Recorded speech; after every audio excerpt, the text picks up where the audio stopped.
Good day sa inyo mga ka-visions. Siguro nagtataka kayo kung bakit ngayon gumawa ako ng isang video dito sa aking Facebook page na Visions for the Glory of God. Meron lang akong gustong i-share sa inyo, pwedeng baliwalain, and yun, i-share ko to kasi yung mga nangyayari sa akin ay may purpose.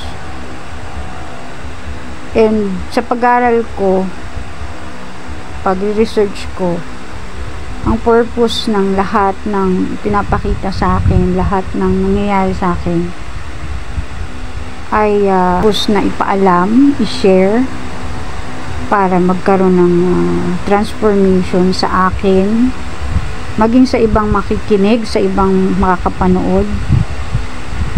Ang purpose is para sa encouragement, at merong iba na pinapakita sa akin para warningan yung mga tao na nasa paligid ko. Okay, so ang i-share ko sa inyo is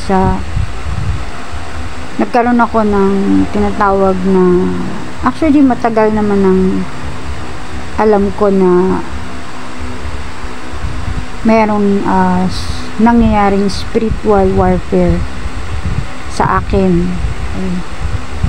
So yun nga, kagabi kailangan pumunta ako sa isang parish formation na ginaganap sa aming parish para sa parang spiritual growth ng bawat nagsiserve kay God. So naplano na akong pumunta dun kagabi kasi lahat inayos ko na, nagluto na ako. Habang nag-aasikaso akong pumunta na doon, naglalagay na ako ng magamit sa bag ko, nakaramdam ako ng parang nahihilo ko, and nanlamig yung buong katawan ko. Sabi ko, mahihiga lang ako sandali kasi baka umukay yung pakiramdam ko. Pero instead na umukay siya, lalo bumigat yung pakiramdam ko at nakatulog na ako, hindi na ako nakapunta. Pagkatapos nun, siguro mga 9, pumasok yung asawa ko dito sa kwarto, and sinabi na mukhang kailangan ko daw ng tulong. Tapos lalo na nakita niya na iba yung itsura ko kagabi, na yun nga, masama yung pakiramdam ko. And dinasalan niya ako at nagpakuha siya ng asin. Pinakuha ko nga sa kanya yung blessed na asin, kasi meron siyang konting alam sa panggagamot. Actually matagal na siyang nanggagamot dati, kaya lang tinigil niya dahil meron mga epekto sa kanya at sa pamilya na medyo mahirap. Okay. So in short, yun, dinasalan niya ako, tapos kumbaga sa pinray over niya ako. Habang ginagawa niya yun, nakaramdam ako ng kakaiba sa katawan ko. Tapos medyo dahil sa, alam niyo, yung bumigat yung pakiramdam ko, napapikit ako. Tapos nakakita ko ng isang, hindi siya tao, para siyang, pwede kong masabing nakikita ko sa mga tawag dito, sa mga magazine, sa mga anime, parang ganun. Pero ano siya, nakahood siya ng color gray, tapos makikita mo lang is yung mata niya. Meron siyang yung medalyon, parang ganun. Medyo malaki siya tapos black lang siya, tapos yung mata lang yung makikita mo, pero nakikita mong galit yung mata niya, na parang nanlilisik na mapula. And nakita ko na parang nakadukwang siya sa akin, ganun nakatingin siya, and galit na galit. And sabi nga ng asawa ko, galit na galit daw dahil sa mga ginagawa ko ngayon sa church. And yun nga, dahil nga sa naging aktibo ko sa church, mas lalo silang naging agresibo pagdating sa kumbaga pigilan ako sa lahat ng ginagawa ko. So yun, nakatulog na ako. Kinabukasan, may kumatok dito sa amin. Kanina lang may kumatok sa amin. Sabi ng anak ko, mukhang kakilala ko daw, galing daw sa church. Nagsiserve din daw sa church, parang ganun. So nung nilabas ko siya, sabi ko, kilala ko siya. Member siya ng El Shaddai. And ang sabi niya, parang may nag-utos daw sa kanya na puntahan ako. At nung nalaman niya nga na may sakit ako, nagpakuha siya ng tubig sa bote, tapos may pinatak siya doon na parang, hindi ko alam kung tubig din siya o oil, kasi mga ilang patak nilagyan niya, tapos dinasalan niya yung tubig, tsaka pinray over niya rin ako. So nung pinipray over niya ako, iba yung pakiramdam ko, as in, alam niyo yung para kang kinikilabutan na bumalik yung nilalamig ako, pero yung kilabot talagang iba.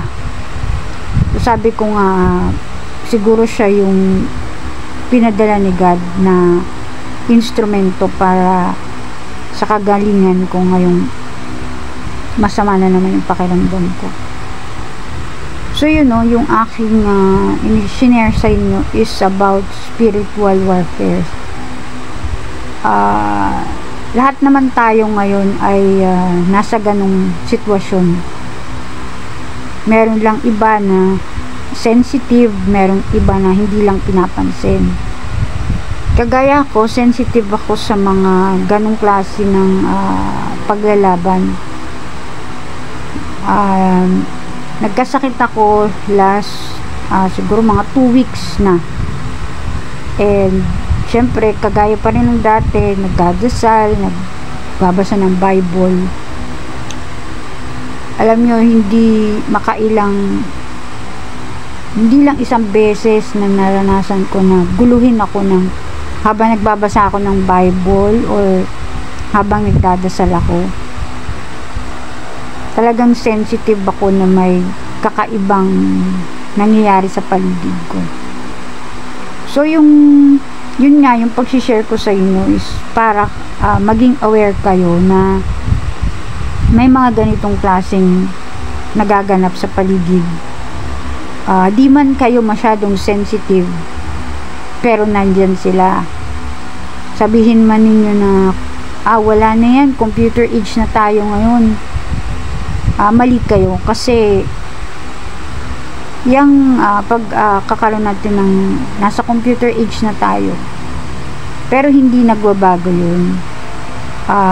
Kahit noon pa man, meron na tayong kalaban, meron na tayong hindi nila gusto yung ating kumbaga yung wala silang pakialam sa katawang lupa natin.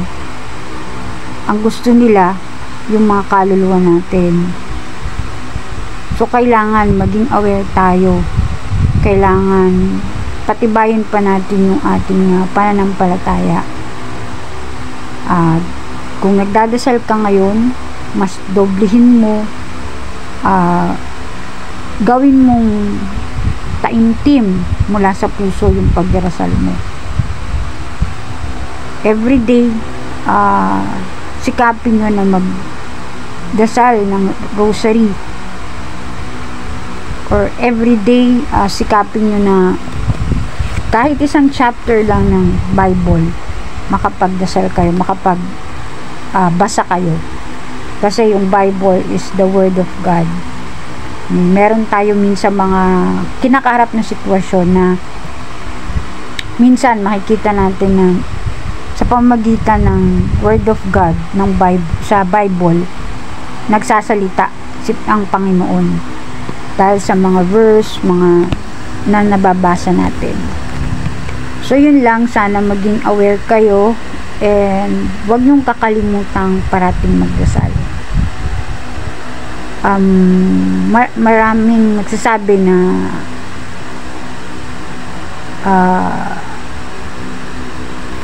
hindi ako, kumbaga hindi ako ito, kumbaga yung, kasi siguro dati marami nakaaway din ako, siguro naging masasabi nilang masamang tao ko sa kanila, pero ito yung, kumbaga ito yung pagbabago na ginawa sa akin God, and ginawa niya akong instrumento para ipahatid sa inyo yung, kumbaga, urgent message na kailangan niyang ipahatid sa tao. So, have a blessed Sunday mga ka-vision, at nawa ay pagpalain po tayong lahat.